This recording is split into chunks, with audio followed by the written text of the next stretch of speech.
to the latest in our series on Standing in the Rubble, and we're looking at spiritual disciplines throughout this month. And this morning, I am joined by Jan, our very own Jan Stevens, and we're looking at the discipline of Sabbath and solitude. So, Jan, what is Sabbath? What's your understanding? If you were going to describe Sabbath to someone, and what is it? How would you go about that? Okay. Well, when I was asked to do the talk, the first thing I did was go to the old Google and talks on Sabbath, and came up with a YouTube beautiful explanation on the Sabbath, which was 5 minutes long, so I think was deemed... We'll put it on the website. ...to be too long. You can look up, yeah. And I loved the way it expressed this series of sevens, this God's heart to bring everything to completion and everything to fullness. And it starts with the creation of the world, and then he rests. And the rest isn't an absence of work, it's almost an enjoyment of everything that has gone before. It's the what's gone before has then created this fullness. And it goes on the journey of the Israelites and humans' brokenness, and it ends up in this with Jesus coming to fulfill the ultimate, to embody the ultimate Sabbath rest. Yeah. So this is what I wrote when I was thinking about Sabbath rest. So some of you will know my journal, which just makes Adam laugh. Well, some people might be going, so why are we not talking to Jen about the discipline of prayer and journaling? Because look at her prayer journal. But we're not doing the discipline of prayer and journaling today, despite the magnificent journal that you have in front of you. I guess this is an aspect of what Sabbath rest is for me. This is one of my places of the outworking of Sabbath rest. So this is what I was musing with God on Sabbath rest. Sabbath rest. What is this Sabbath rest? Not the list of old do-nots, not enforced idleness that is wearisome in its construction. This Sabbath rest is rich and deep. This Sabbath rest can laugh and love and weep and sing. This Sabbath rest has passed through the war of self-gratification. It has laid down its will to be heard, noticed, satisfied. It has learnt that not my will but yours be done is the most releasing, peaceful, satisfying place to sit and be. So I got to a place where I felt that Sabbath rest is not a separate period of time in our lives. It's not the old-fashioned, you can't do this, that, and the next thing on a Sunday for us because you can't. Sabbath rest is an attitude, is a being, is a place that you live out from. And I think that's I think you're tapping into something really profound and beautiful there, because you've touched on this idea that we live in this society where there's this pursuit for more all the time, this pursuit to do more, to work harder, to be more, to push harder, and this isn't just, will you stop that for a day? Yeah. You just put your feet up for a day, or even the discipline of not this sort of legalistic. Jesus spoke into this quite profoundly. He said, that man isn't made for the Sabbath, Sabbath's made for man. This is something that's supposed to liberate us, because the law was always about liberation, and we very quickly turn it into expectation, compulsion, guilt, whatever else we turn it into. But this beautiful image you've referenced there, where the Israelites are freed from slavery, and one of the first things God says to them is, now build in this rhythm of rest and existing with me. They've come out of slavery where they didn't have days off, they just worked. It was more and more and more and more and more, and this culture of more.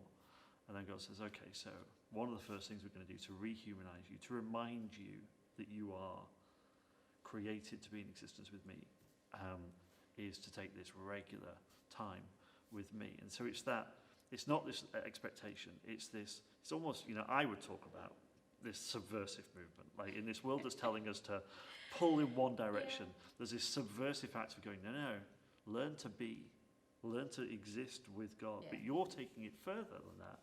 Because then you're going, it's more than just this, it is a subversive act, but it's more than this, just this subversive act. It's this place of being from which you do everything. And I'm really intrigued by that as somebody who struggles to stop, as somebody who can go and go and go and keep doing lots of things, but actually struggles to stop. This is one of my weak spots. I know that comes as a huge shock to you, Jan, but this is one of my weak areas. So how do you talk about what that's been like for you? How have you worked that, developed that discipline, worked that skill, not just stopping, but existing from that place? Yeah. Well, I think it starts from a personal desire. So before you can really journey deeply into a place of Sabbath rest, you have to begin to actually get to know the Lord at the Sabbath, because it's not a state of being in isolation. It's a state of being within a relationship. I'm going to read Philippians 4 here, verses 6 and 7. Don't be pulled in different directions or worn out by a thing.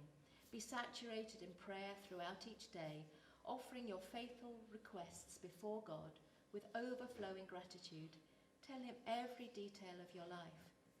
Then God's wonderful peace that transcends human understanding will make the answers known to you through Jesus Christ. So it's this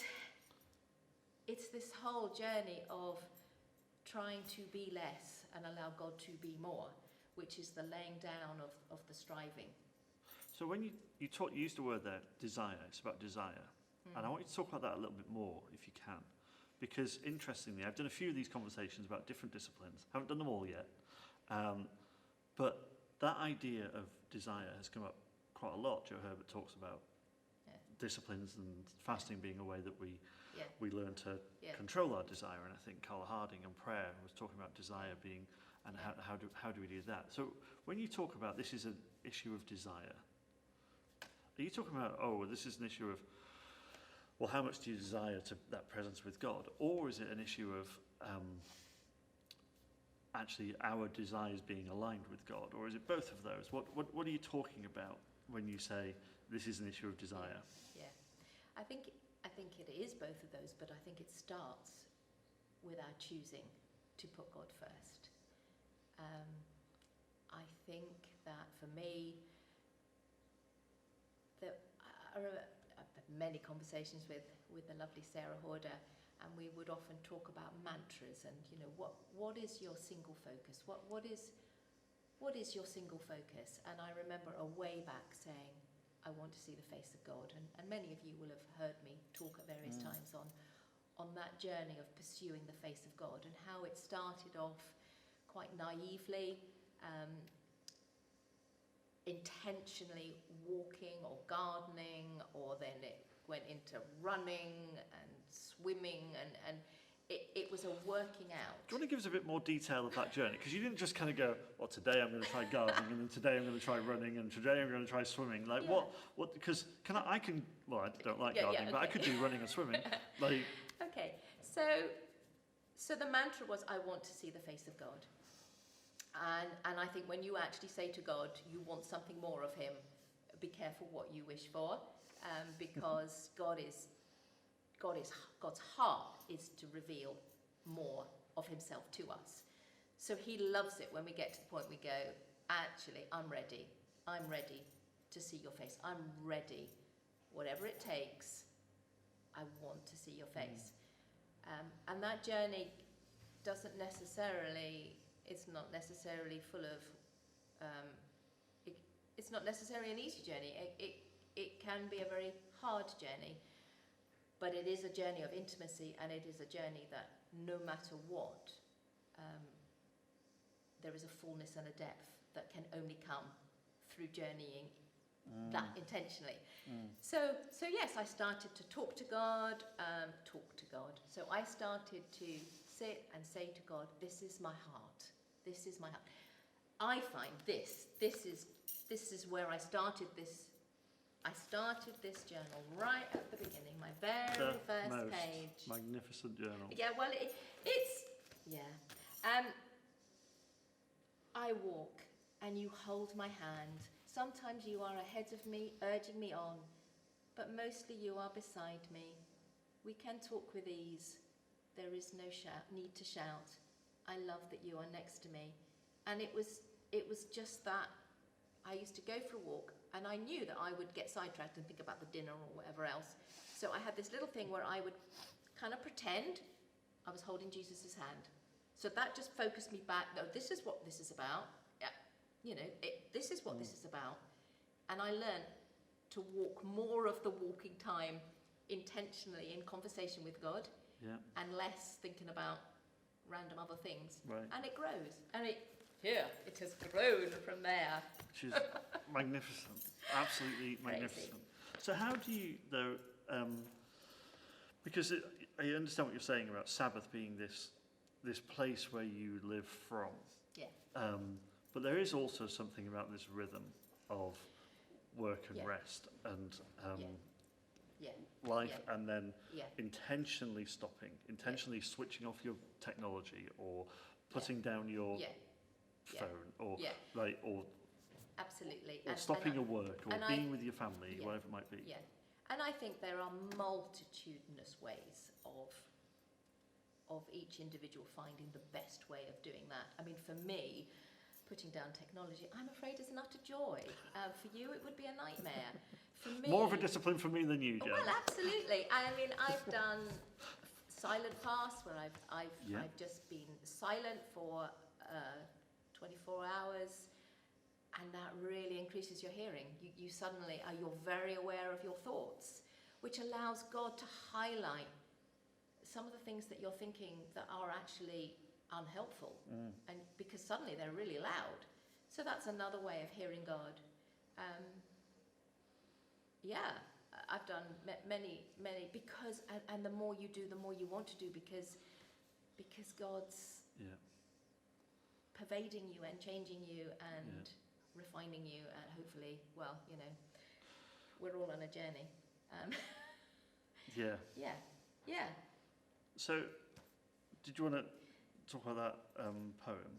Yeah, I've got all sorts of things which, some will help others more, but it is this, whatever circumstance you are standing in, however difficult, it is possible to be in a place of Sabbath rest. We're human, so we don't achieve that. We don't achieve that all of us do not achieve that all of the time, and some of us achieve it less of the time. But it is available to us all of the time. So this is a poem that I really ought to tell you who it's from. Bridget Brooks. All that we need waits for us in the earth at our feet. We only bow the knee each day to pick it up. So take and eat, feeding faith, until it walks the way of trust. Gather this manna, bending the knee to touch the earth, a genuflection of gratitude. And on the seventh day, make sure you come to rest, ark-like, under this ark of promised provision. For on this day we offer the best of the goodness we have collected, not hoarding or storing, but gladly giving thanks. And on this day we lift our bread, and breaking it in two, we dare to share and share until all are fed. I mean, there's a lot of beautiful imagery in there, but one of the things is, I think it's really important that whilst we do this to feed our souls, to transform ourselves into all that God has called us to be, it's never in isolation. As we become more aware of the heart of God, God's heart of God changes our heart to be more outward looking and outward giving. So we don't all end up, stuffed full and no earthly use. So for those of us, maybe like myself, who find stopping difficult, who maybe love what you're talking about, and have a sense that maybe finding a rhythm of Sabbath is something they'd be really interested in, where might they start? Like what? Because well, we're not going to jump to journals like that and long walks or whatever it might be. Maybe we are, but where might we start in this rhythm? Oh, well, I haven't really thought about this as a question, but I guess start where your heart sings. Start wherever your heart sings. So if your heart sings in the countryside,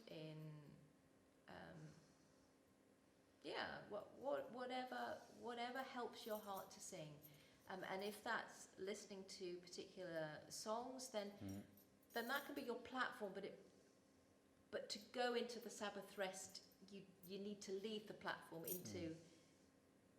You have to get into a place where you are interfacing with God's heart. So, is there for people like me who find stopping difficult, whatever? Is there an issue of discipline here, where there might be things that we find, things that get in the way of us spending time with God, or things that get in the way of us stopping or slowing down, where there's a discipline element where we need to go, well, actually, I'm going to intentionally choose to put my technology down because that's one of the things that just fills my head or numbs me or distracts me. Is there a discipline element to it? I think there is a discipline insofar as desire needs to rise up. But I think we have to be very careful that discipline doesn't turn into legal requirement. And, if I do this, then I will get that, because this is a heart choice. I love this bit in the Song of Songs, Brian Simmons' The Sacred Journey, and he says he's saying to the Shulamite lady, "Listen, my radiant one, if you ever lose sight of me, just follow in my footsteps where I lead my lovers. Come with your burdens and cares, come to the place near the sanctuary of my shepherds, and there you will find me." God is to be found everywhere and anywhere. So whatever noise is stopping you from hearing the voice of God, then choose to put that down for however long it is possible where you are standing currently to put it down. And the more you put it down and the more you find that place where God's presence pervades, it will then inspire you to do it. It's got to come out of a love relationship. But discipline is important. I'm not very disciplined. I kind of go with my heart. But but making those consistent choices. And for some people that will be your act of will, your choosing, your sacrifice of praise. That's fabulous, Jan. Thank you so much for sharing your wisdom and your journal and your insight on something that I know that you model so well. So really appreciate your thoughts and input on that. God is good, and God takes us wherever we are, and He doesn't expect us to be anything other than exactly who we are in the moment that we are. That moment is the moment that He says, "I will meet you. I will meet you. I will meet you." It's not about us. It's all about Him. Amen. Thank you.